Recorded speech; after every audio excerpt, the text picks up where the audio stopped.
Karl Albrektsson.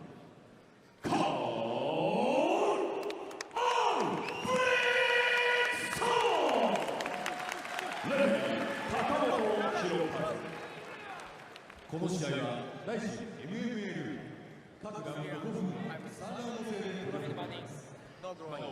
Final instructions by the referee. I mean, they say 6'1", 6'2". It doesn't look like it at all. I mean, it looks like Karl looks like he'd be at least 2 or 3 inches taller. I saw him in the elevator, I think, before the weigh-ins. Yeah.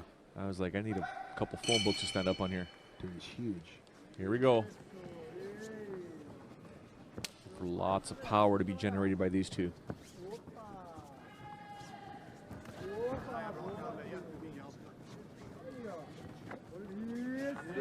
Frohlich using his hips, feinting with the hips, just to see what the reaction is by Albrektsson.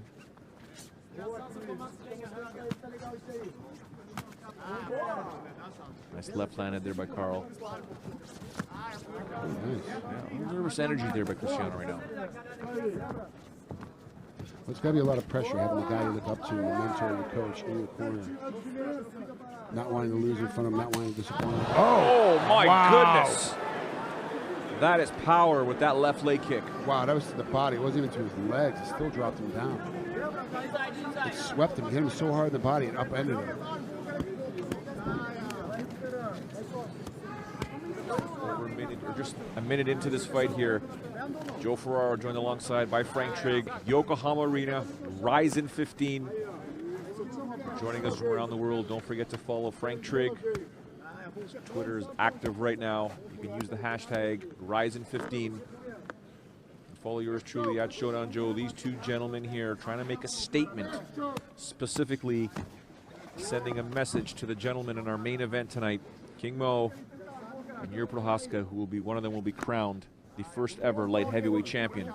These two are looking for a title shot with a win tonight.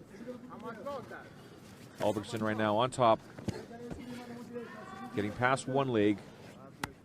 Still in half guard though, but still working, using some elbows there. Elbows are allowed in this fight, Frank. Great position change. Did a good job. Didn't keep that half guard as tight as he could have, as he was always back in guard. Karl did a good job of getting little shots, putting in, and trying to make Frohlich move as much as possible.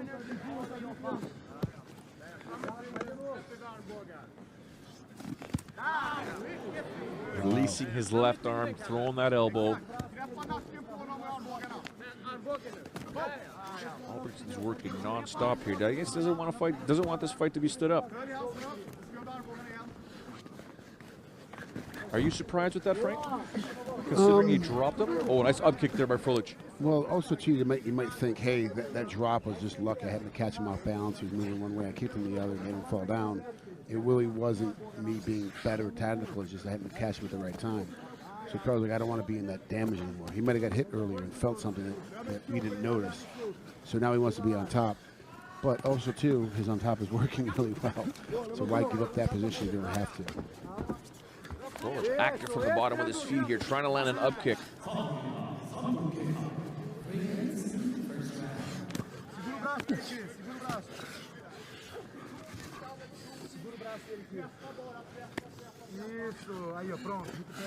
Up kicks can cause a lot of damage. I mean, I can go old school and say Renzo Gracie, Oleg Taktarov.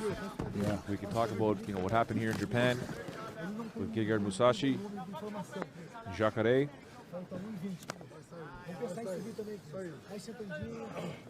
That kicks would be devastating if they land flush. Especially if you're coming into it, right? Like, oh my gosh, yeah. You're trying to jump into it and hit him with a big haymaker and catch him in the foot in the face first. All your body weight coming down, his foot's getting right in the middle.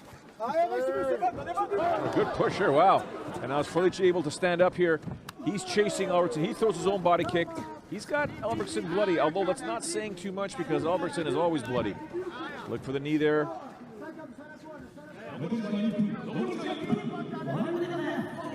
1 minute to go here. Round number 1 scheduled for 3.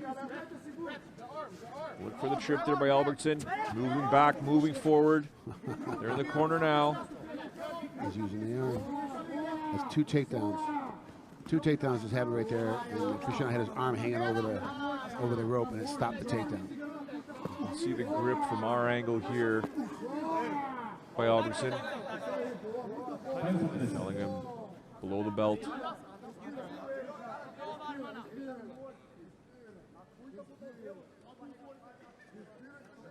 So we get a low knee, and now they're going to have the doctor look at Albrektsson nose, but he now loses this position, if I'm not mistaken.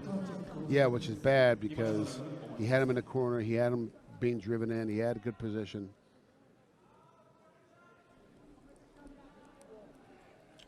Oh, from earlier, I just want to double check. Yellow cards are still 10%.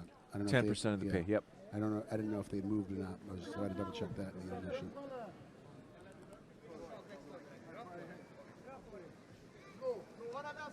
So does in fact lose the position. Back to the center of the ring they go. Well, in that case, rightfully so, he should lose the position because he, you know, it was Karl that threw the knee to the groin, so he should lose that position. No, it was actually Christiano that hit him. Oh, it was the other way around? Yeah, it was Christiano that hit him. Well, then why'd they stop for the nose? Japan, right? That's they're very cognizant, right. very cognizant of the blood and stuff like that, right? Oh, what a nice uppercut, and he drops him! Less than 10 seconds to go here. We'll be able to survive. Still moving, it's still moving. Good. Oh my goodness, Wow. What a turn of events here at the end of round number 1. A fight that Karl Albrektsson, or a round that Karl Albrektsson was dominating, only to have it completely turned around by Christiano Frohlich. So sometimes those position changes actually do you right. They actually save you from losing the round, which is what we saw right here. There's that body kick, just completely had his legs shut down here. But as we said, Albrektsson was dominating, and then that little push there, and then he just comes across here and then drops him. Uppercut landed flush. Oh, wow, nice. 2-punch combo. Now, if you are in the corner of Karl Albrektsson, what are you telling him? Recover. We need the first 30 seconds, they need to be on your bike. You need to make sure you're fully recovered before you do anything. Then when you go in, I need you to punch into a takedown, not just try to shoot a takedown for no reason. Seconds out. My goodness, if looks could kill, the look that Vanderlei gave one of the inspectors. Get your hands off my fighter. Here we go, round number 2 here. Albertsson's backing away here.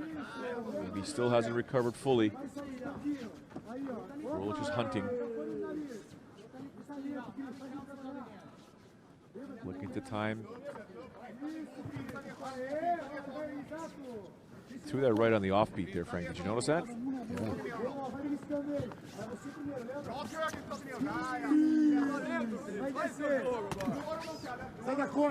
Using his jab now. Albrektsson with the low inside kick. We should use a bit more of those.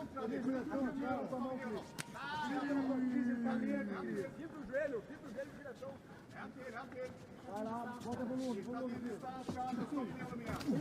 know it's easier said than done, Frank, but are you surprised Christiano Frohlich isn't picking up the pace here? Yeah, I am, actually. Especially being a Vanderlei protege. You knocked the guy down at the end of the first round. Let's pick it up for about 45, 50 seconds, see what happens. He didn't do any of that. He kind of sat around the first round. The thing with Karl is that Albrektsson always bleeds. He's always. So it doesn't. So it's not like, oh, the fight's about to be over and chase him down, but still, once you've got him cut, you got him, oh, yeah, he's getting beat up. Let's keep attacking. He's not. Frohlich is kind of hanging back a little bit. Nice uppercut attempt there by Frohlich, but it was answered beautifully on the weave there by Albrektsson. Nice left hook landed there. Nothing, not powerful. Albertsson's using that jab just as Frohlich comes in. Keeps him on the outside, doesn't want to throw anything back. Inside leg kick also out and bounces him quite a bit.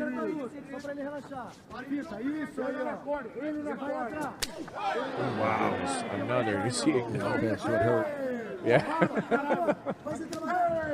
He throws one of his own here, slips and falls. Albrektsson tries to attack, but no, Frohlich is able to get back up and keep his opponent at bay now.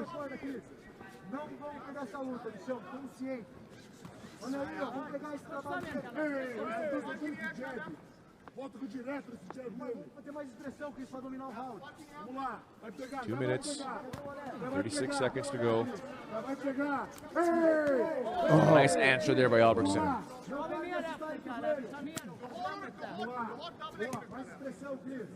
That's a nice check. Beautiful punch there. Should have kicked him in the head on the way up. I thought that's what was going to happen. I thought he was holding down for it. Karl's trying to get the advantage in this entire fight. Like, everything is working his way now. Yeah, and he's doing great with the distance as well. He's kind of just getting out of the way slightly from each punch and right back into position. Oh,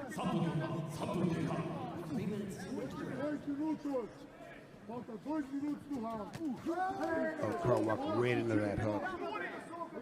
No defense at all.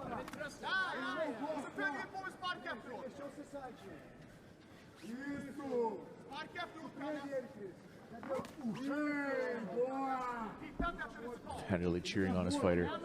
Anything that he does, he's a big cheer.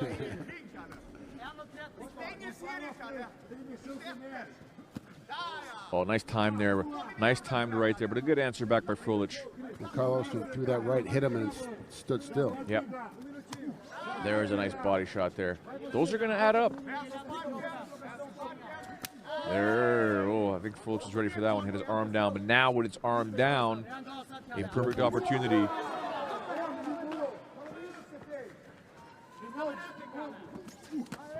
Ooh. Karl keeps jumping into that hook.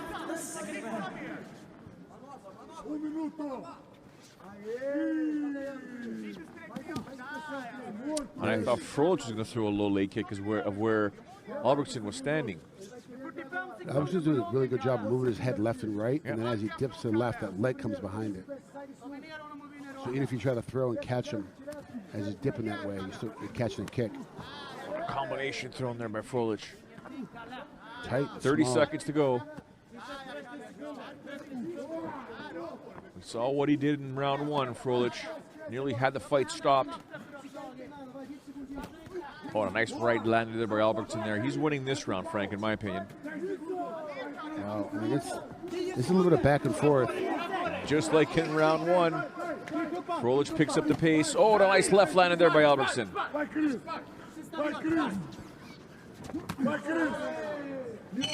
This one is going to be tough to judge so far. Yeah, it's close.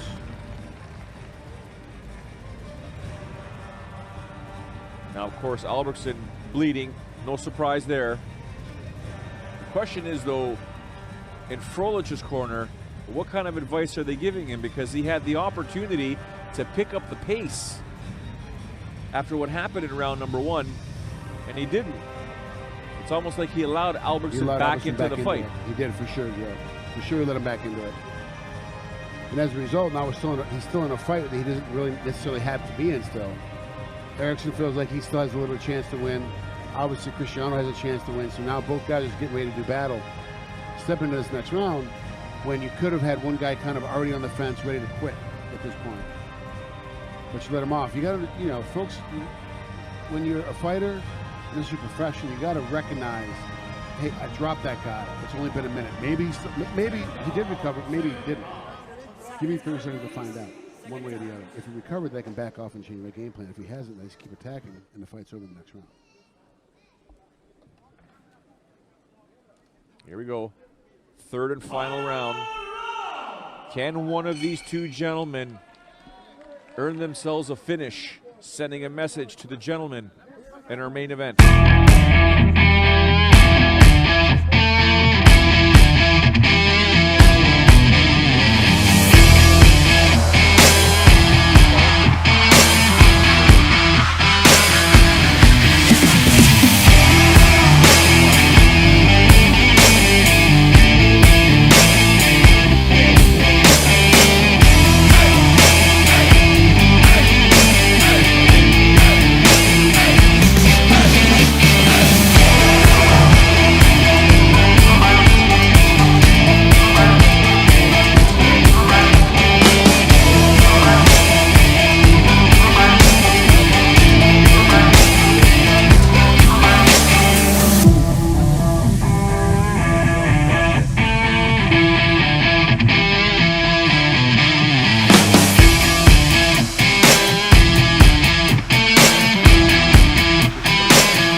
He's got the side control here, stabilizing it, driving his hips down. I mean, it makes sense. He trains at the Pancrase gym in Sweden. But this is very Pancrase style of grappling on top. He's got 10 spots he can go to at this spot. He knows which way to go. He's basically just maintaining position, but not trying to get overzealous with anything. And in a fight like this, they do judge by the whole fight. Yep. This is a way to win the fight. You know, if you have any questions about whether or not you're winning the first or second, you're going to completely dominate the third. Now you've got a chance to win the whole thing.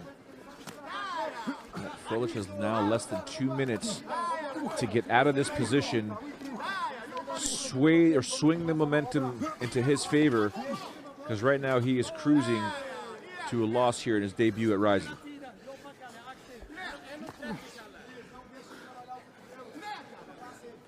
This is the last thing Vanderlei Silva wants, is 2 of his proteges losing tonight.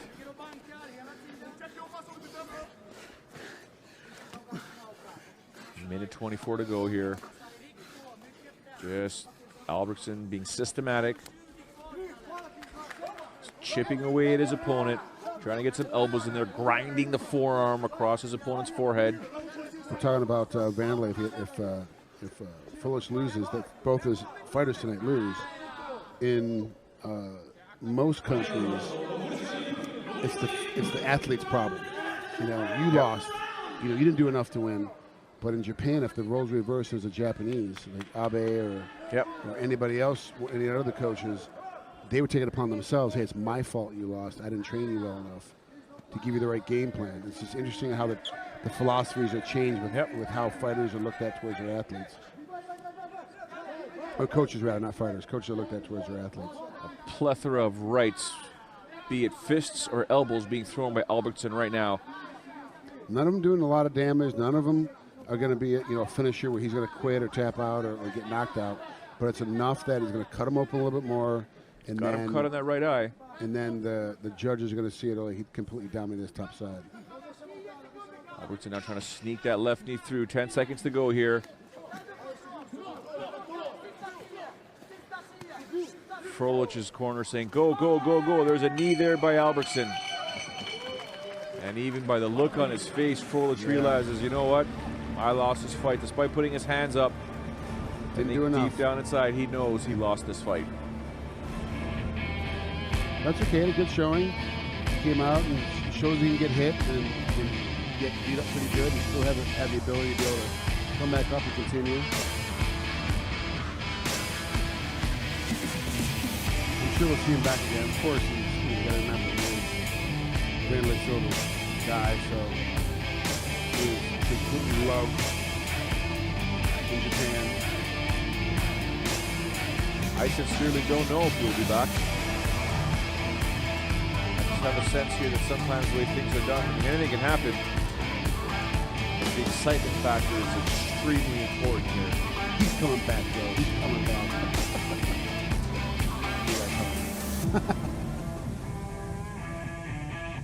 Watch, he wins this whole thing. We're both idiots. 判定の結果をお伝えします。ジャッジ和田、赤カール。